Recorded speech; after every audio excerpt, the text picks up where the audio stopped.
प्रभु राम देव भगवान अल्लाह खुदा ईश आदि नाम एक ही शक्ति के हैं। वो कैसा है, कहां है, कैसे मिलता है, किसने देखा है?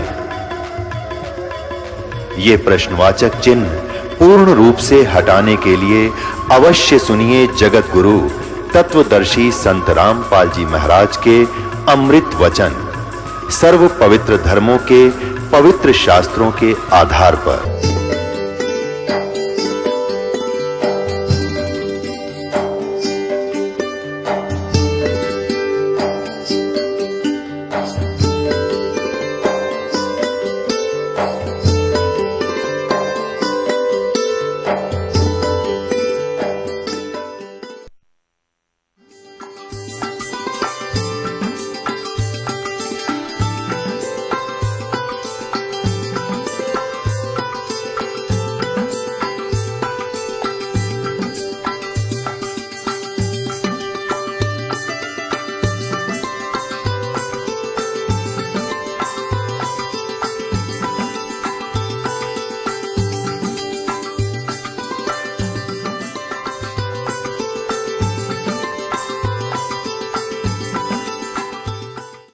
बोलो सतगुरुदेव की जय।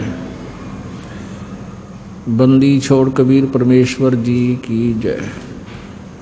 बंदी छोड़ गरीबदास जी महाराज जी की जय। स्वामी राम देवानंद जी गुरु महाराज जी की जय।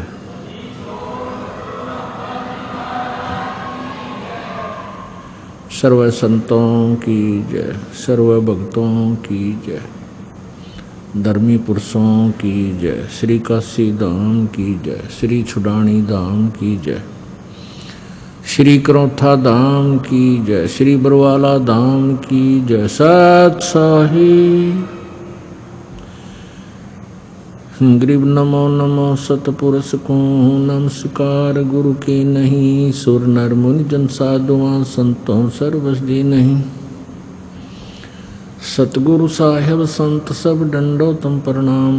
आगे पीछे मध्य हुए तिनको जा कुर्बान। नराकार निर्विषम काल जाल वैभंजनम निर्लेपम निज निर्गुणम अकल अनुबेशोन्दनम सोहम सुरति समाप्तम सकल समाना निरतलय उज्ज्वल हिरंबर हरदमम बेपरवा अथा है वार पार नहीं मध्यतम। गरीब जो सुमर सिद्ध होई गणनायक गलता ना करो अनुग्रह सोई पारस पद परवाना। आदि गणेश मनाऊं गणनायक देवन देवा चरण कमल लो लाऊं आदंत करूं सेवा। परम शक्ति संगीतम रिद्धि दाता सोई अवगत गुण अतीतम सत्य पुरुष निर्मोही जगदम्बा जगदीशम मंगल रूप गुरारी। तन मन अर्पण शीसम भक्ति मुक्ति भंडारी। सुर नर मुनि जन ध्यावे ब्रह्मा विष्णु महेशा शेष सहस मुख गावे पूजे आदि गणेशा। इंद्र कुबेर सरीखा वरुण धर्म राय जावे। समर्थ जीवन जी का मन इच्छा फल पावे। 33 कोटि आधारा जावे शेष 88। उतरे भव जल पारा कट है यम की फांसी। 33 कोटि आधारा जावे शेष 88। उतरे भव जल पारा कट है यम की फांसी। सत साहिब कर जोरों विनती करूं धरूं चरण पर शीश। गुरु जी राम देवानंद जी महाराज ने दियो नाम बख्शीश। कोटि कोटि सिजदा करूं कोटि कोटि प्रणाम। चरण कमल में राखियो मैं बंदी जाम गुलाम। कुत्ता तेरे दरबार का मोतिया मेरा नाम, गले प्रेम की जेवड़ी, जांखें चोवा जाऊं मैं, तो करो तो बावड़ू, दूर दूर करो तो जाऊं, जो रखो त्यों ही रहूं, जो देवो सो खाऊं। 7 द्वीप 9 खंड में, गुरु से बड़ा न कोई, करता करे न कर सके, गुरु करे सो होय। कबीर राम कृष्ण से कौन बड़ो, उन्हों भी गुरु कीन, 3 लोक के वे धनी, गुरु आग आदीन। गुरु बिन माला फेरते, गुरु बिन देते दान, गुरु बिन दोनों निष्फल है, चाहे पूछो वेद पुराण। जय इब कै सतगुरु मिले, सब दुख आँखों रो, चरणों ऊपर शीस धरूं, कहूँ जो कहनी हो। कबीर साईं मिलेंगे, पूछेंगे कुशलात, आदि अंत की सब कहूँ, अपने दिल की बात। गुरु जी तुम ना भूलियो, चाहे लाख लोग मिल जाही, हमसे तुमको बहुत है, पर तुमसे हमको ना। कबीर तुमरे विसारे क्या बने, मैं किसकी शरण में जाऊं। शिव ब्रंच मुनि नारदा, तिनके हृदय न समाऊं। अवगुण किए तो बहुत किए, करत न मानी हारे, बावे बंदा बख्श दियो, बावे गर्दन उतार। अवगुण मेरे बाप जी, बख्शो गरीब नवाज, जो मैं पूत कपूत हूँ, बोर पिता को लाज। मैं अपराधी जन्म का, नक्सिक बरे विकार, तुम दाता दुख भंजना, मेरी करो संभार। परम पिता परमात्मा पूर्ण ब्रह्म, सारी सृष्टि के रचनहार, कुल मालिक, परम अक्षर ब्रह्म, कबीर देव जी की असीम कृपा से, कबीर साहब जी की असीम कृपा से आप जी इस शुभ समागम में पहुंच पाए। जिन पुण्य प्राणियों के पूर्व जन्म के संस्कार अत्यधिक होते हैं, वे ही प्राणी ऐसे शुभ समय का लाभ उठा पाते हैं। पुण्यात्माओं, परमात्मा कबीर जी ने हमें आकर के वो यथार्थ ज्ञान दिया है कि हम जिसके अभाव से इस काल के जाल में फंसे हुए हैं,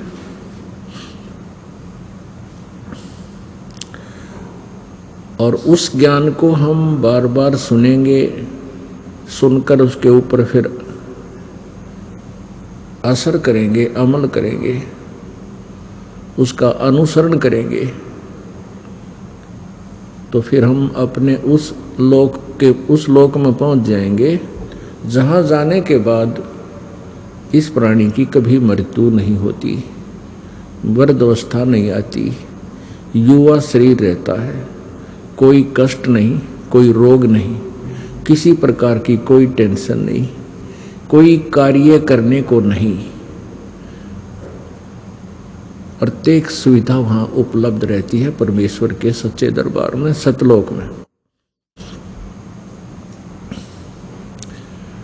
अब हम इतना कुछ ज्ञान सुनते हैं और फिर भी हमारी बुद्धि इतना काम नहीं करती जितना परमात्मा चाहते हैं। जिन प्राणियों को ये सत्संग सुनने को ही नहीं मिला उनका तो दुर्भाग्य है ही है, और जिनको ये सुनने को मिल रहा है वो भी लग रहे हैं बेचारे, जैसे पहली कक्षा के बालक होया करें और जैसे छोटे बच्चे होते हैं वो माता पिता से प्रसन्न किया करते हैं। छोटा सा बच्चा होता है, पिता कोई कार्य कर रहा है तो वो उस वस्तु के बारे में पूछते हैं। जैसे किसी ने ये पेन रखा है साथ में और बच्चा आता है छोटा सा और उठते ही पूछता है पिताजी ये क्या है, तो पिताजी कहता है पेन है बेटा ये।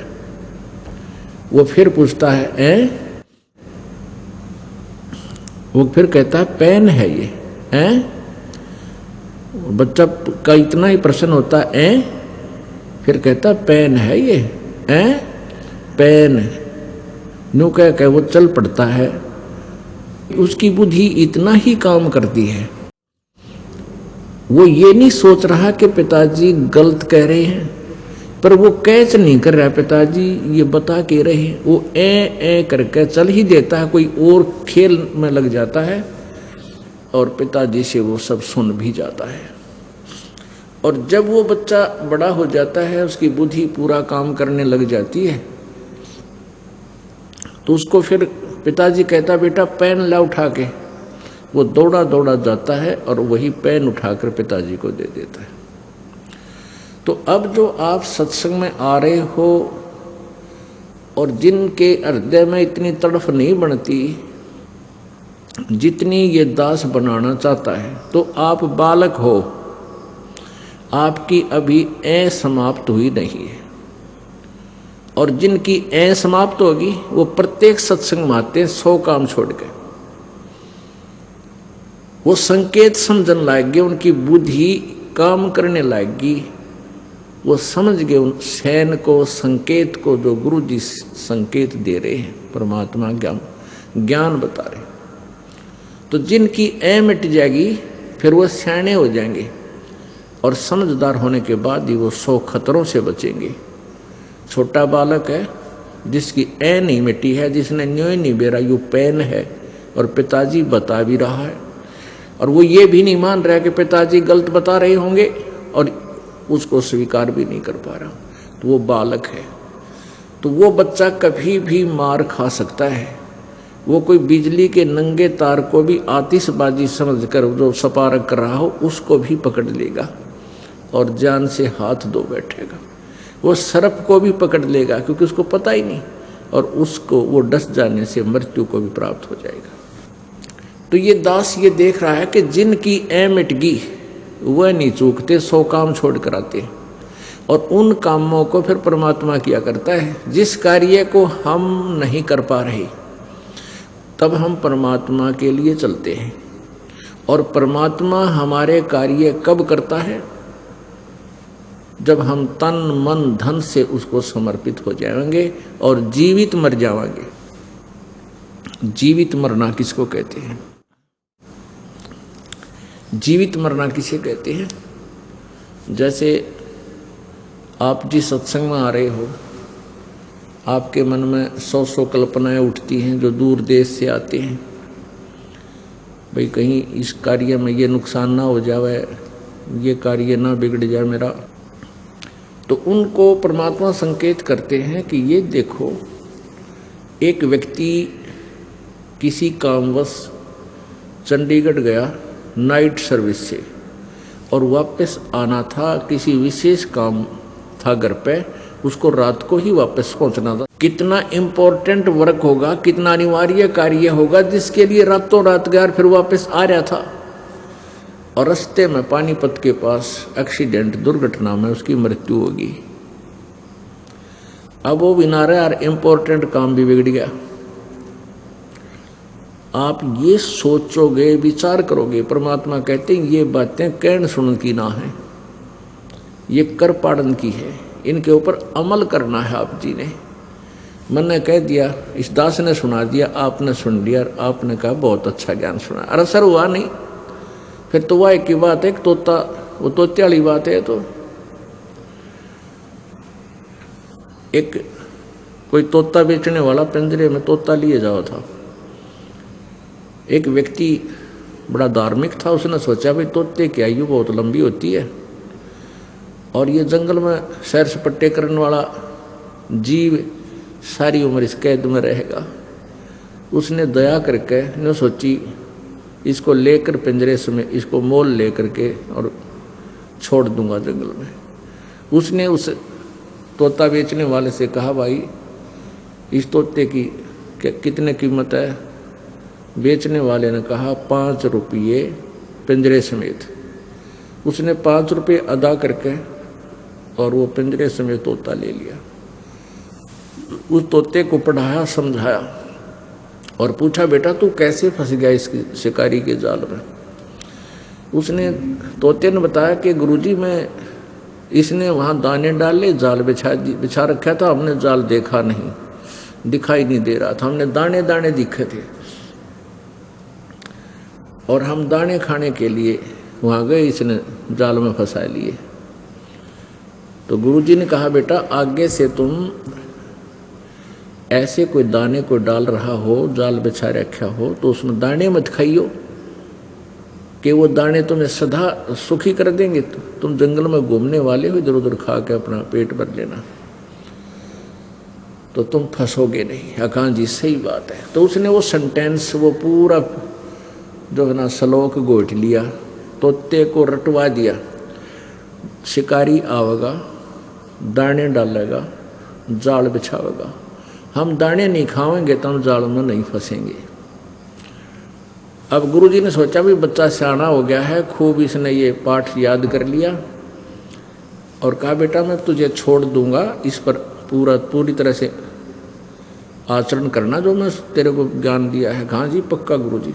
और आपके आसपास के सभी पक्षियों को, तोतों को भी ये जो है ना अलर्ट कर देना, समझा देना। अकान जी जाते ही ये काम करूँगा।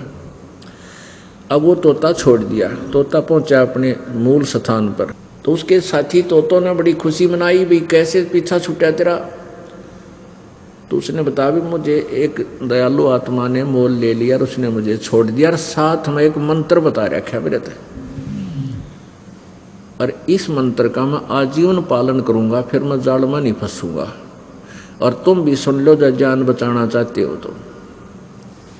सारे तोते बोले, वे हमने बता दी, ऐसा कोई खास फार्मूला है तो उसने बताया कि भाई पर दी आवेगा, दाने डालेगा, जाल बिछावेगा, हम दाने नहीं खाओगे तो हम जाल में नहीं फंसेंगे। तो सब तोते बोले, वह कमाल की बात से है, तो बहुत बढ़िया बात बताई गुरुजी ने। वो सारे तोत्या ने वो मंत्र गोट लिया। एक शिकारी पहुंच गया वहां पर, साल 6 महीने के बाद तोते पकड़ने वाला। उसने जाके दाने डाल दिए, जाल बिछा दिया।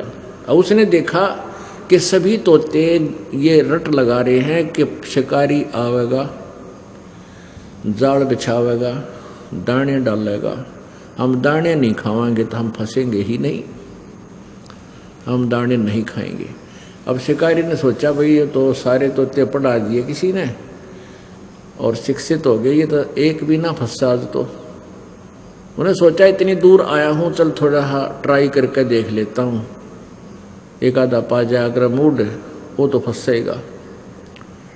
उसने दाने डाल दिए, जाल बिछा दिया। उन्हें सोची तू रोटी खा ले, फंसना तो कोई है ही नहीं।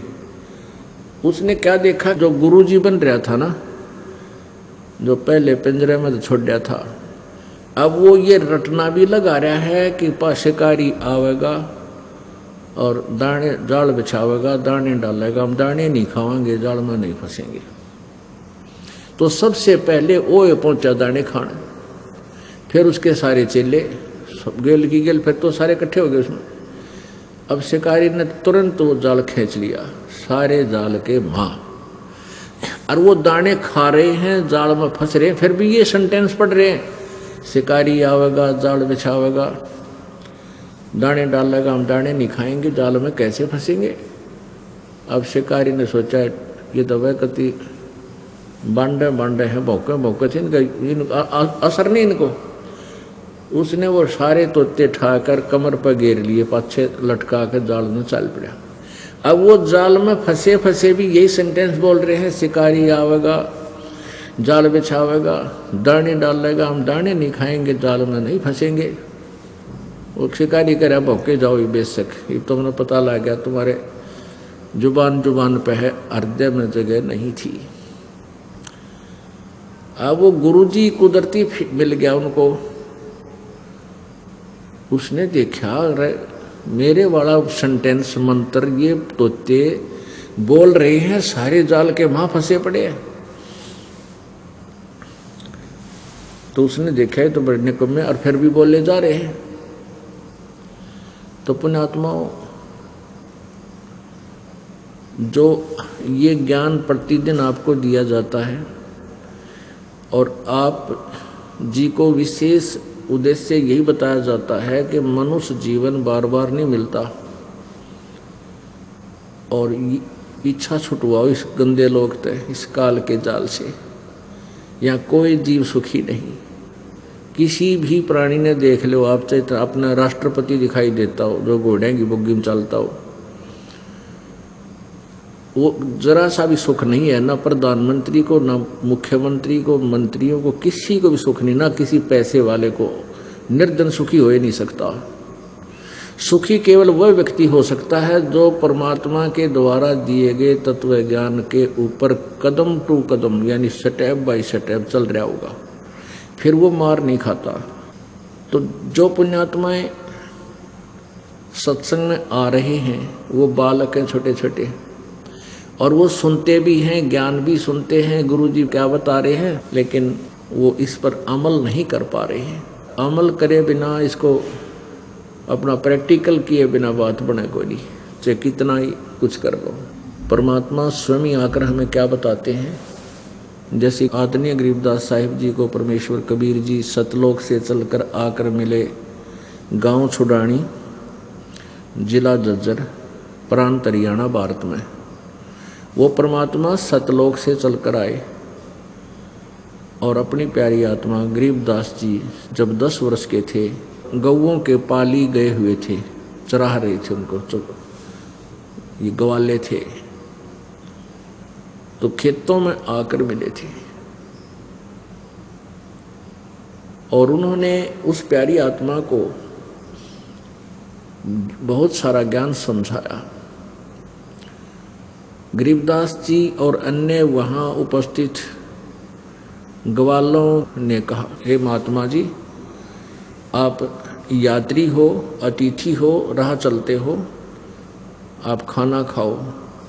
तो परमात्मा ने कहा, भी मैं खाना तो खा कर आया हूँ, अपने गांव से, सतलोक से आया हूँ मैं। तो पालियों ने कहा, जी दूध तो पीना ही पड़ेगा आपको, क्योंकि हम अतिथि को बगैर खाए पिए जाने नहीं देते, हमें पाप लगता है। तो परमेश्वर ने लीला दिखानी थी, कहा कि भाई मैं कंवारी गाय का दूध पीऊंगा। पाली ग्वाले कहने लगे कि महात्मा जी आपका दूध पीने की नीत को नहीं, मजाक करते हो, कंवारी गायें कभी दूध देती है? तो गरीबदास जी महाराज की एक बहुत ही प्रिय गाय थी कंवारी, उसको पकड़ लाए, गले में उसके एक धागा बांध रखी थी रस्सी, उसको पकड़ के और ला खड़ी करी। अब देखो महाराज जी, इसके बच्चा तो है नहीं, दूध कहाँ से देगी? 10 वर्ष के बालक की जैसी भाषा होती है। परमात्मा ने कहा कि तुम इस पात्र को खाली करो, जो तुम लाए हुए जल पीने का, एक लस्सी भी ले जाते थे गांव से, घर से अपना, इसको खाली करो, साफ करो। वो खाली करके साफ करके और कहा इसके नीचे रखो गाय के। उस गाय की लेवटी के नीचे रखा, औड़ी के तले। परमात्मा कबीर जी ने उसकी कमर पर थपकी मार दी, अपने आप दूध की धार बंध गई, लंबे लंबे सतन हो गए उस कुंवारी गाय के। जब वो पात्र भर गया 5-7 किलो का, वो छोटा सा घड़ा था, उसी समय दूध बंद हो गया। आधा कबीर जी ने पिया, आधा शेष छोड़ दिया के लिए बच्चों पालियो तुम पी लो। वो बड़े बड़े पाली थे, वो कहने लगे ये पाप का दूध हम ना पीवा, जादू जंत्र का है, तो जंत्र मंत्र करके निकाला आपने। गरीबदास जी बालक थे, कहने लगे मुझे जो भगवान मैं पीऊंगा। अब गरीबदास जी ने वो दूध पी लिया। गरीबदास जी ने दूध पी लिया और फिर परमात्मा से प्रश्नोत्तरी की, ज्ञान के बारे में जानकारी चाहिए। तब परमेश्वर ने बताया कि आप क्या पूजा करते हो। कबीर जी ने पूछा गरीबदास बालक से, 10 वर्ष के बच्चे थे। वो कहने लगा जी हम भगवान शिव जी की पूजा करते हैं, हम भगवान विष्णु की भी पूजा करते हैं, राम कृष्ण की पूजा करते हैं, और अपनी जो भी उनकी एकादशी द्वादशी थी उसकी भी पूजा बताई। तो परमात्मा ने कहा बेटा पूजा के योग्य केवल एक ही प्रभु है, वो परम अक्षर ब्रह्म पूर्ण ब्रह्म है, और उसी का संदेशा देने के लिए मैं इस संसार में आता जाता रहता हूँ। उसी परमात्मा की भक्ति से मोक्ष होगा।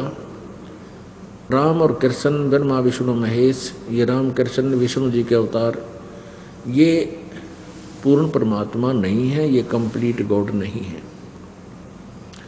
इनकी साधना से तुम्हारी जन्म मृत्यु की ये परंपरा समाप्त नहीं हो सकती, जन्म मरण का रोग नाश नहीं हो सकता, और यहाँ प्रत्येक प्राणी बहुत दुखी है। ये गायें हैं और पशु पक्षी अन्य हैं, ये भी कभी मनुष्य थे। आज देखो ये गर्मी सर्दी इनको कितना दुखी कर रही है। किसी का चीचड़ लग रहे हैं, किसी का जोक चपटकी, किसी को कोई तकलीफ है बोल कर बता नहीं पा रहा है। यानी ऐसा मार्ग में ज्ञान दिया परमात्मा ने, वो गरीबदास बच्चे की आत्मा एकदम पिघलेगी, मेल्ट होगी कि हे भगवान है तो ये दुख, क्या हम भी फिर ये पशु बनाएंगे? कहाँ बेटा, वो बनेंगे जो भक्ति नहीं करते। कि वो बच्चा कहता है जी भक्ति तो हम करते हैं, भगवान राम की जय बोलना, कृष्ण जी की जय बोलना, कोई मिला उसको राम राम कहते हैं। परमात्मा ने कहा बेटा ये राम और कृष्ण ये कंप्लीट गॉड नहीं है, इनसे ये दुख मिट नहीं सकता, इनका अपना भी नहीं मिटा हुआ, ये भी अपने कर्म के दंड को भोगते रहते हैं, और इनकी जन्म मृत्यु होती है। ये अविनाशी परमात्मा नहीं है, एक अविनाशी परमात्मा और है, और उसी का संदेशा देने के लिए मैं आया हूँ। अपने आत्माओं जो श्रोता प्रथम बार आते हैं, क्योंकि हमारे भक्त श्रद्धालु परमात्मा की प्यारी आत्माएं अपने मित्रों को, अपने भाई को, बहनों को, रिश्तेदारों को जाकर के बार बार आग्रह करते हैं कि आप जी एक बार चलकर वो सत्संग सुनो, तो वो बेचारे आ जाते हैं और वो ये सुनते हैं कि राम और कृष्ण नासवान हैं, ये ब्रह्मा विष्णु शंकर जी भी नासवान हैं, हमने तो कभी सुना नहीं, ये तो बात जची नहीं। किसी वस्तु को जो नई वस्तु है, नया ज्ञान है, उसको हृदय में समाने के लिए प्रमाण की आवश्यकता पग पग पर जरूरत पड़ती है। तो दास का यही प्रयत्न रहता है कि चाहे 10 व्यक्ति भी समझें इस ज्ञान को, पर वो थोरोली समझ जाए, कंप्लीटली समझें, और फिर वो आगे चल के अपने प्यारी आत्माओं को, भाइयों को, बहनों को, अपने नातियों को फिर वो समझाएंगी, जाके समझाएंगे तो फिर वो ऐसा दृढ़ता से समझा देंगे और फिर वो अपने आप नाम लेने के लिए दौड़े आएंगे, कल्याण करवा लेंगे, उनका भला हो जाएगा।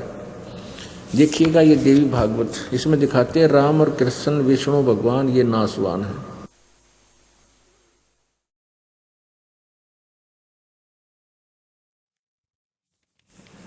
संक्षिप्त देवी भागवत, सचित्र मोटा टाइप, संपादक हनुमान प्रसाद पोदार, चिमनलाल गोस्वामी। ये कहाँ से प्रकाशित है? गीता प्रेस गोरखपुर से।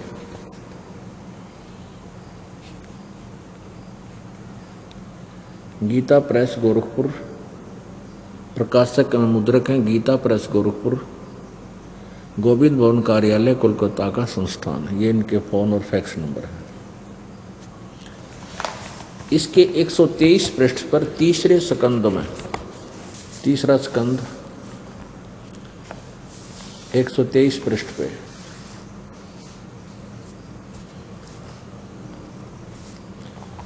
तुम शुद्ध स्वरूपा हो, यह सारा संसार तुम्हीं से उद्भासित हो रहा है। विष्णु जी अपनी माता दुर्गा की महिमा स्तुति कर रहे हैं। तुम शुद्ध स्वरूपा हो, यह सारा संसार तुम्हीं से उद्भासित हो रहा है। मैं ब्रह्मा और शंकर हम सब तुम्हारी कृपा से विद्यमान हैं। हमारा आविर्भाव अर्थात जन्म और तिरोभाव अर्थात मृत्यु हुआ करता है। हमारा तो जन्म और मृत्यु हुआ करता है, केवल तुम ही नित्य हो, जगत जननी हो, प्रकृति और सनातनी देवी हो। ये प्रकृति शब्द याद रखना कि दुर्गा को कहते हैं। भगवान शंकर बोले, देवी यदि महाभाग विष्णु तुम ही से प्रकट हुए हैं, विष्णु जी का जन्म भी आपसे हुआ है, तो उनके बाद उत्पन्न होने वाले ब्रह्मा भी तुम्हारे ही बालक हुए। फिर मैं तमोगुणी लीला करने वाला शंकर क्या तुम्हारी संतान नहीं हुआ? अर्थात मुझे भी उत्पन्न करने वाली तुम ही हो। शिवे संपूर्ण संसार की सृष्टि करने में तुम बड़ी चतुर हो। नीचे देखो, इस संसार की सृष्टि सचिथी और संहार में तुम्हारे गुण सदा समर्थ हैं। उन्हीं तीनों गुणों से उत्पन्न हम ब्रह्मा विष्णु एवं शंकर नियमानुसार कार्य में तत्पर रहते हैं।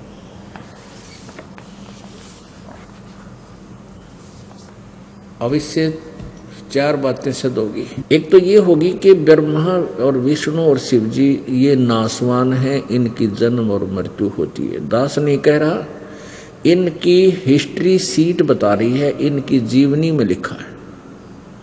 दास तो पढ़कर सुना रहा है। और जो हमारे पवित्र हिंदू धर्म के गुरुजी थे, जो केवल भाषा संस्कृत अवश्य जानते थे, तत्व ज्ञान से अपरिचित थे, वो इनके इतिहास को समझ नहीं सके। ये दंत कथा लोक वेद सुनाते रहे। ब्रह्मा विष्णु महेश अजरो अमर हैं, इनके कोई माता पिता नहीं है, ये सर्वेश्वर हैं, सभी ब्रह्मांडों के कुल मालिक हैं, इनका जन्म मृत्यु नहीं होता। और इनकी जीवनी में लिखा है, जीवन चरित्र में लिखा है, इनकी पवित्र कहानी में लिखा है, कथा में लिखा है कि ये नासवान है, इनकी जन्म मृत्यु होती है। दुर्गा इनकी माता है।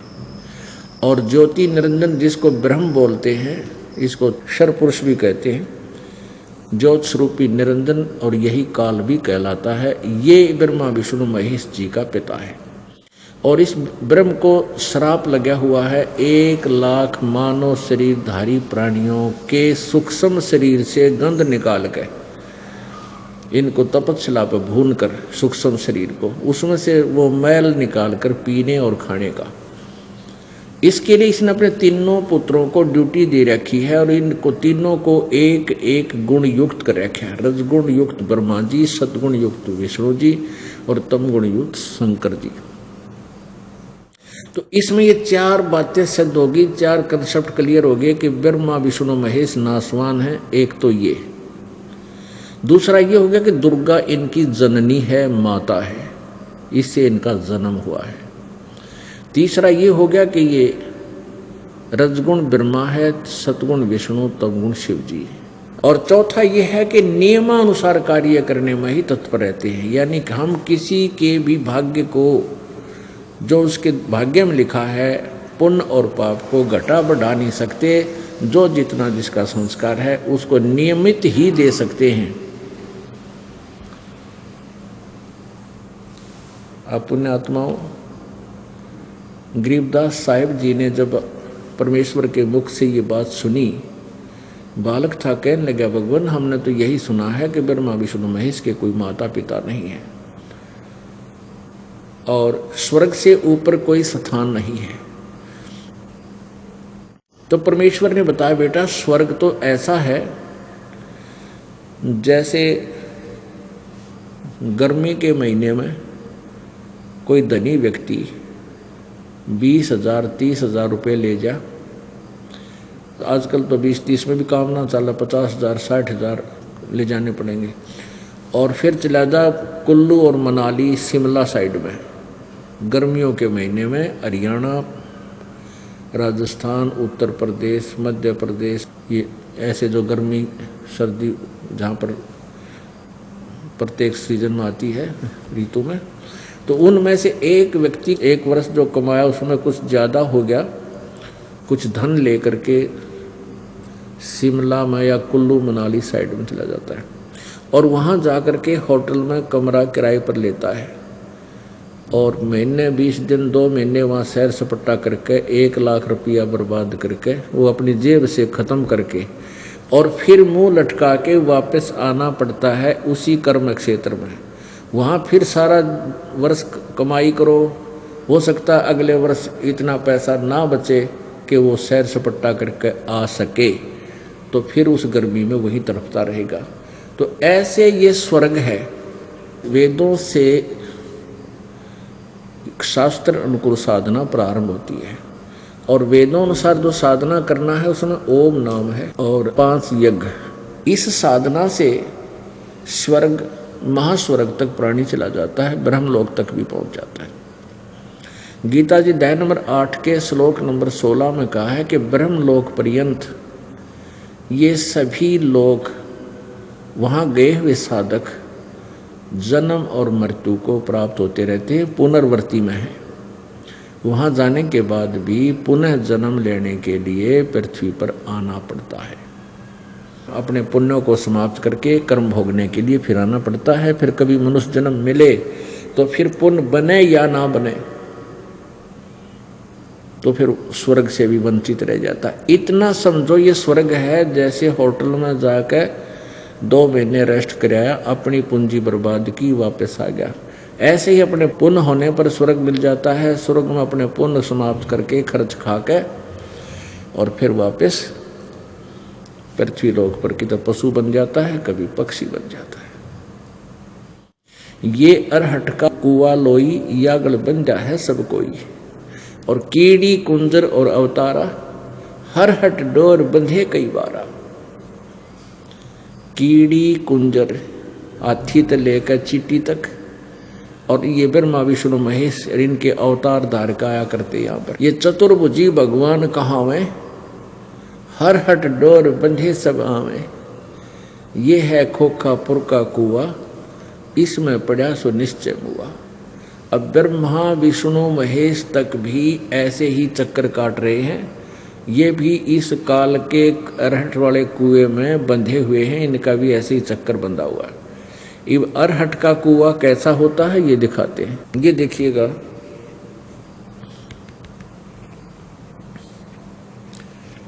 ये जो पोर्शन आपको दिखाई दे रहा है ये एक कुआं है, ये इतना ये कुआं है, इसमें ये जल भरा हुआ है। और ये हरट एक रहट होता था, अरहट बोलते हैं इसको। यहाँ एक पुली लगा दी जाती थी, इस पुली के ऊपर के चैन चलती थी, ये चैन, और चैन के बाल्टियां वेल्ड कर दी जाती थी। ये बाल्टियां वेल्ड कर रखी हैं। ये चैन चलती थी, इसको बैलों से चलाया जाता कोल्लू की तरह। तो ये पुली चलती थी तो ये चैन भी नीचे आती थी, बाल्टी यहाँ से बाल्टियां भरती और ऊपर जाके यहाँ खाली हो जाती, और ये जल बाहर खेतों में चला जाता, सिंचाई के काम लेते हैं।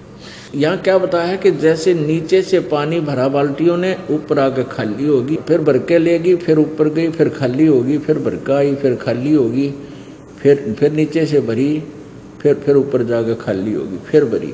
तो ये चलता ही रहता था सारा दिन। तो इसमें क्या बताते हैं कि जैसे आप पुण्य इकट्ठे किए पृथ्वी लोक पर आके, ऊपर स्वर्ग में खाली किए, पाप नरक में खाली किए, और फिर बाल्टी खाली वापस आ गई, फिर नीचे तो बरी फिर चले, फिर नीचे बरी फिर चले।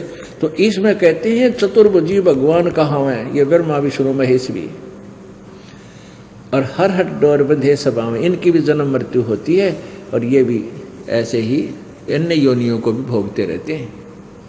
ये अरहट का कुआ लोई, या गढ़ बंजा है सब कोई, कीड़ी कुंजर और अवतारा, हर हट डोर बंधे कई बार। और परमात्मा क्या बताते, अमर करूं सतलोक पठाऊं, तात बंदी छोड़ कहाऊं। अब गरीबदास जी महाराज बालक थे छोटे से, और बच्चे के अच्छा और बुरा रंग जल्दी चढ़ा करे, और कुछ पुण्य आत्माएं होती हैं जिनको परमात्मा स्पेशल आकर मिलते हैं और उनको अपने ज्ञान से, अपने यथार्थ भक्ति से परिचित कराया करते हैं। फिर वो पुण्यात्मा अपने अक्षेत्र में जिस भी समाज में उत्पन्न है, अपनी लैंग्वेज में बोल बोल कर वो परमात्मा के बारे में कलम तोड़ व्याख्या करता है, पूरी दृढ़ता के साथ व्याख्या करता है। ये लक्षण है उस पूर्ण ब्रह्म के कि वो परमात्मा सतलोक से अपने निज धाम से गति करके आता है और अपनी विशेष पुण्यात्माओं को, वर्णीय पुरुषों को, दृढ़ भक्तों को, सच्ची आत्माओं को, दृढ़ आत्माओं को, जो उनके विशेष भक्त हैं, उनको आकर मिलता है, फिर उनको ज्ञान बताता है। अब ये भी आपको प्रमाण देना पड़ेगा। देखिएगा ऋग्वेद 9-10 मंडल अनुवाद करके इनका ये इकट्ठे जल्द किए हुए हैं, 9-10 मंडल। ये लिखा महर्षि दयानंद सरस्वती। ये कहाँ से प्रकाशित है?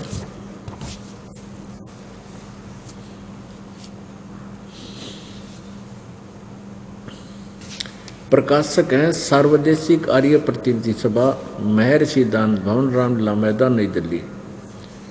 ये इनके फ़ोन और फैक्स नंबर है। यहाँ से ये हमने ख़रीदा है। और ये क्या लिखा है इन्होंने कि ऋग्वेद आर्य भाषा भाष्य, यानी अनुवाद करता कौन है? महर्षि दयानंद सरस्वती। और यहाँ देखो मुद्रक है Prince offset printers, 1510 Pataudi house, नई दिल्ली। ये इनका फ़ोन नंबर है। अब हम अपने मतलब की बातें करेंगे। यहाँ देखना ऋग्वेद मंडल नंबर 9 सूक्त नंबर 86 में और मंत्र नंबर 26, इसमें क्या लिखा है? यज्ञ करने वाले यजमानों के लिए परमात्मा सब रास्तों को सुगम करता हुआ उनके विघ्नों को मर्दन करता है। अब देखिएगा यजुर्वेद, अब ये यजुर्वेद है, इसमें ऊपर रह लगा है और ये संधि छेद कैसे करते हैं? इसमें 2 अपसर्ग लगा देते हैं, यजु अलग कर देते हैं, वेद अलग। तो इस अगर कहीं यजुर्वेद की महिमा गाई जा रही हो तो वहाँ अकेला यजु भी लिखा हो तो लिखना पड़ेगा वो यजुर्वेद है। ये अंडरस्टूड है। तो यहाँ देखिए इन्हीं के द्वारा यजुर्वेद में महर्षि दयानंद ने ही ऐसा किया है, ये ठीक किया है। यह देखो प्रकाशक है सार्वदेशिक आर्य प्रतिनिधि सभा, 2/5 महर्षि दयानंद भवन, रामलीला मैदान, नई दिल्ली। ये इनके फ़ोन और फैक्स नंबर है। यजुर्वेद आर्य भाषा भाष्य संपूर्ण 40 अध्याय, महर्षि दयानंद सरस्वती कृत। ये महर्षि दयानंद जी ने इसका अनुवाद किया है यजुर्वेद का पूरे के पूरे का। मुद्रक है Prince offset printers, 1510 Pataudi house, Daryaganj, नई दिल्ली। इसके 36वें अध्याय के प्रथम मंत्र में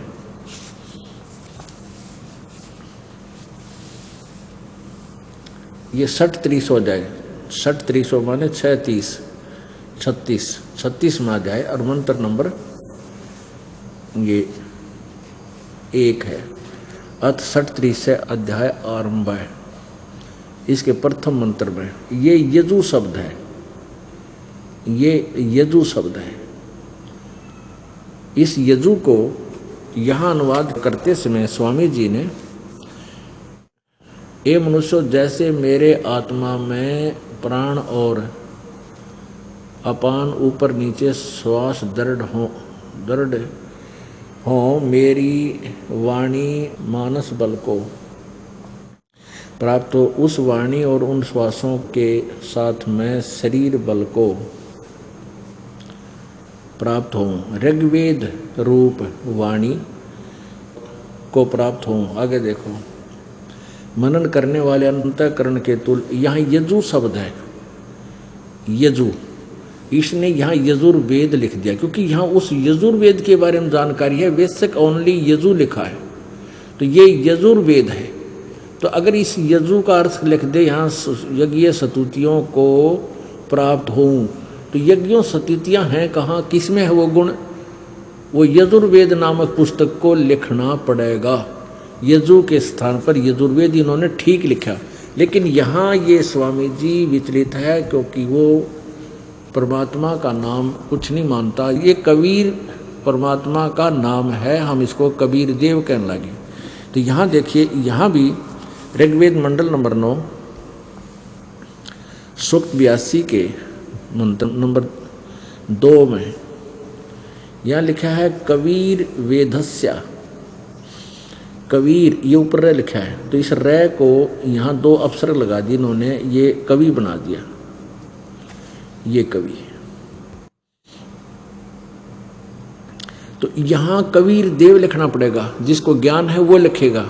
इनको ज्ञान तो था ही नहीं कुछ भी इसको तो परमात्मा के बारे में, तो यहाँ कबीर देव लिखना चाहिए था। वो आप कबीर देव हैं, हे परमात्मन उपदेश करने की इच्छा से आप महापुरुषों को प्राप्त होते हो और आप अत्यंत गतिशील पदार्थ के समान, यानी बहुत तेज गति से आध्यात्मिक यज्ञ को, जहाँ धार्मिक क्रियाएं होती हैं, उन भक्तों के पास पहुँच जाते हैं, प्राप्त होते हैं।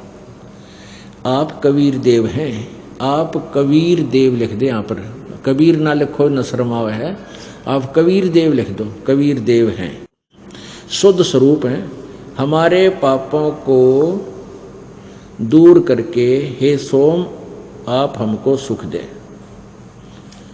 अच्छा, अब तीसरे में लिखा है ऋग्वेद मंडल नंबर 9 सूक्त 82 के मंत्र 3 में लिखा है कि पवित्र यज्ञों में रक्षा से आप प्राप्त होते हैं, यानी आते हो वहाँ पर जहाँ सच्ची साधनाएं के जो अनुष्ठान होते हैं, और पृथ्वी लोकांतर में गति करते हुए, सर्वव्यापक नहीं, गति यानी वहाँ ऐसे चल कर लोकांतर में चलते हुए आप माने आप, सर्वव्यापक नहीं। इनकी थ्योरी गलत थी, इसलिए इन्होंने बीच में डंगा डाल लिया अपना। आप है माने आप स्वयं गतिशील होकर वहाँ से चल कर, अब सर्वव्यापक तो पहले था, जो इनकी बात मानना था, गतिशील की तो हो गया फिर वो, तो गति स्वयं गतिशील होकर विराजमान होते हैं। इससे हमने इतना ही लेना था कि वो परमात्मा सतलोक से चलकर आता है, दृढ़ भक्तों को मिलता है, और वो क्या करता है ये देखिएगा। उसका उद्देश्य क्या होता है आने का, कि इन भोली आत्माओं को जो काल के जाल में फंस के इतना कष्ट उठा रहे हैं, किसी की कोई दुर्गति हो रही है, किसी को कोई टेंशन है, सारा दिन रोटी का ही गुजारा ना होता, सारा जीवन बीत जाता है इन बेचारों का।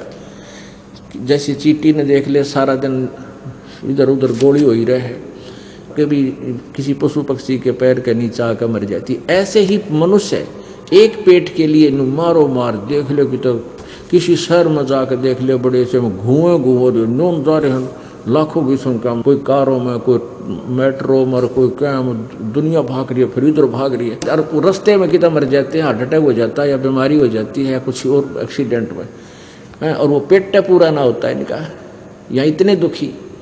अब पीछे पोलैंड के वो पूरा कैबिनेट, पोलैंड देश का पूरा कैबिनेट, जिसमें राष्ट्रपति भी, सारे मंत्री भी 1 सेकंड में खत्म हो गए, और वो भी रेल हो जहाँ थे, फिर ऐसे करेंगे, फिर ऐसा करेंगे, उनको ऐसे कर देंगे। करना था इस जीव ने, वो इनको पता ही नहीं करना क्या चाहिए। जो करना चाहिए वो तो इनको ज्ञान भी नहीं होता, और ज्ञान होता तो शास्त्र विरुद्ध होता, उससे साधना से कोई लाभ नहीं होता। इसलिए सभी भोली आत्मा नास्तिक होती जा रही है कि भगवान की भक्ति से कुछ नहीं मिलता, क्योंकि वो साधना हम गलत कर रहे हैं। जब हम साधना सही करेंगे तो क्यों ना मिलेगा। परमात्मा का विधान बता रहा है, पिछले इतिहास बता रहे हैं। अब देखो ऋग्वेद मंडल नंबर 9 सूक्त नंबर 20, इसके मंत्र नंबर 1 में यह स्पष्ट लिखा है पर कबीर देव, ये कबीर देव है, स्पष्ट लिखा है कबीर देव वित्तीय अयो वारे भी अर्षित। यहाँ देखिए वह परमात्मा, इन्होंने क्या कर दिया, ये स्पष्ट लिखा है यहाँ पर कबीर देव है, इसको न्यो का न्यो लिख देते कबीर देव, यानी कबीर देव लिख दे, वो कबीर देव है, वह परमात्मा न्यो का न्यो लिख देते वो कबीर देव है। और अवय माने सबका रक्षक है, अवय माने का अर्थ होता है वैसे अविनाशी है, अवय चलो सबका रक्षक है, यही मान लेते हैं। और ये देव भी तो नहीं, तृप्ति के लिए, देव तो यहाँ जाना चाहिए था कबीर देव, ये कबीर साहब, कबीर भगवान तृप्ति के लिए, यानी विद्वानों की तृप्ति के लिए ज्ञान को देता है, यानी वो परमात्मा तृप्ति के लिए ज्ञान को देता है, वहाँ से चलकर आता है वो कबीर देव, ज्ञान देता है। और सावहान यानी सहनशील है, और संपूर्ण दुष्टों को संग्रामों में त्रिकृष्ट करने वाला है। परमात्मा का उद्देश्य क्या होता है यहाँ आने के लिए, कि वो ज्ञान देने के लिए, यथार्थ ज्ञान बताने के लिए अपनी प्यारी आत्माओं को आकर मिलता है। फिर वो पुण्यात्मा उस परमात्मा के तत्व ज्ञान से परिचित होकर के और पूरे विश्व में, यानी अपने पूरे क्षेत्र में उस तत्व ज्ञान का ढोल बजाते हैं। पुण्यात्माओं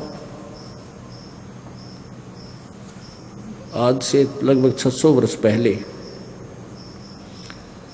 सन 1398 में परमेश्वर कबीर जी, कबीर साहब,